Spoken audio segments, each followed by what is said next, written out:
Good morning friends, welcome back to my channel বৌদি life ব্লগে। এখনও যারা যারা চ্যানেলটা সাবস্ক্রাইব করনি সাবস্ক্রাইব করে নে, আর পাশে থাকা বেল বাটনটা অন করে দিও যাতে নতুন ভিডিও নোটিফিকেশানগুলো তোমাদের কাছে পৌঁছে যায়।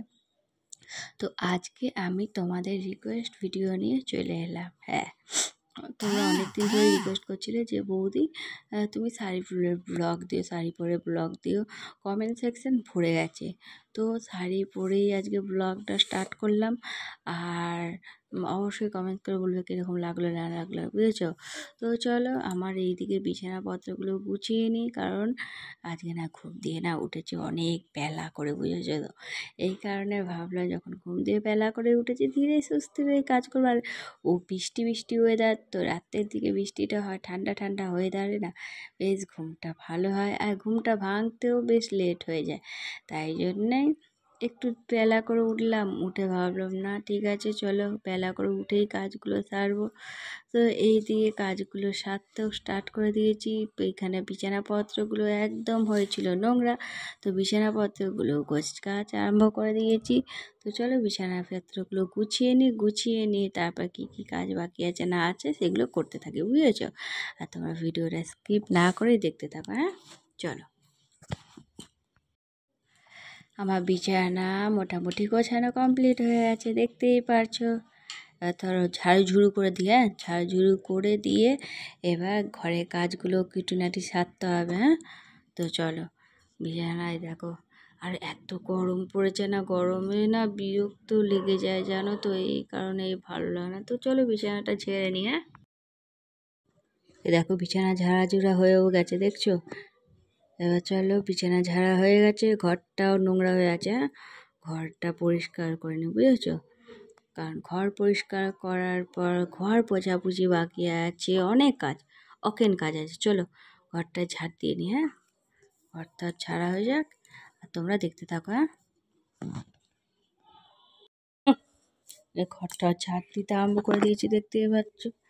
তো চলো ঘরটা ঝাড় দিয়ে নিই। হ্যাঁ, ঝাড় দিয়ে বাকি আছে রান্নাবান্নাটা এখন করার দিয়ে নেই, সে বেলাতে করবো। এখন স্নান করব, পুজো দেব, জামা কাপড় গোছাবো, কাজ। হ্যাঁ, তাই ভাবলাম যে চলো কাজ করতে করতে গিয়ে একটা ছোট্ট ব্লগ স্টার্ট করে দিই। তো ওই জন্যই ভাবলাম আজকে সকালবেলা উঠেই ব্লগটা রেডি করে রাখবো।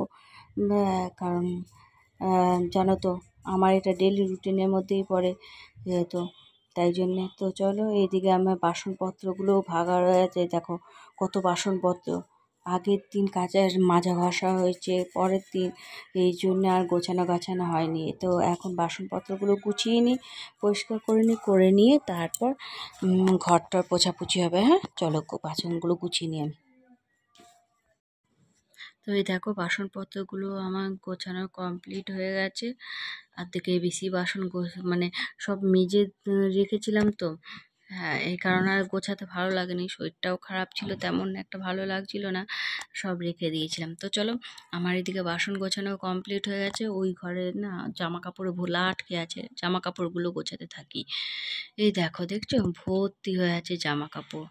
বললাম না যে যেহেতু বেলা করে ঘুম দিয়ে উঠেছে, তাই জন্য ভাবলাম যে চলো এই কাজগুলো করে নিয়ে একদম স্নান টান করে পুজো দেবো। তো চলো জামা কাপড়গুলো গুছিয়েও নিই। আর বর্ষাকাল তো ঘরে চারদিকে জামা কাপড় মেলা থাকে, এই মানে বর্ষাকাল মানে কন্টিনিউ বৃষ্টি হচ্ছে। আর ঠিক এইখানে বৃষ্টিটা কেমন বলতো 10টা সাড়ে 10টা নাগাদ আসছে, আর এত অসুবিধা হয়ে যাচ্ছে, জামা কাপড়গুলো শোকাচ্ছে না, ঘরেতেই শোকাতে দিতে হচ্ছে। তো বিরক্ত লেগে যাচ্ছে। তো চলো এইদিকে তো এইখানে জামা কাপড়গুলো গোছানো হয়ে গেছে, এবার ঘরটাও মুছে নিই, কারণ ঘরটা মুছে নিয়ে স্নান করব, করে পুজো দিতে হবে, বুঝেছো? অনেক কাজ হচ্ছে। যাই হোক চলো পুজো দিয়ে নিই। আজকে কী হচ্ছে বলো তো, ঠিক করে মানে উঠেই না ব্রাশ করে নিই আর চা খেয়ে নিয়েছিলাম বলে পাছোয়া, নাহলে একটু এইসব কাজের ঝামেলাতে চা খেতে লেট হয়ে যায়, তার মধ্যে গ্যাস হয়ে যায়, ঠিক আছে? খুব অসুবিধা হয়ে যায় না তো, খাওয়া দাওয়াটাও একদম টাইম মতন হয়ে ওঠে না।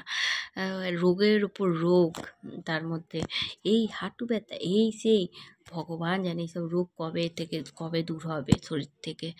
যাই হোক চলো আমি এইদিকে এবার স্নানটা করে নিই, বুঝেছো? এবার পুজো দিতে হবে, তো চলো এবার পুজো দিতে হবে। তো একদম কাজকর্ম করে স্নান টান করে ফ্রেশ হয়ে পুজোতে বসে পড়লাম। তো চলো পুজো করে নিই, করে নিয়ে আবার আগামীকাল তোমাদের সাথে দেখা হবে। খাওয়া দাওয়া রান্না বান্না অনেক বাকি আছে, ঠিক আছে? আজকে এই পর্যন্তই রাখ।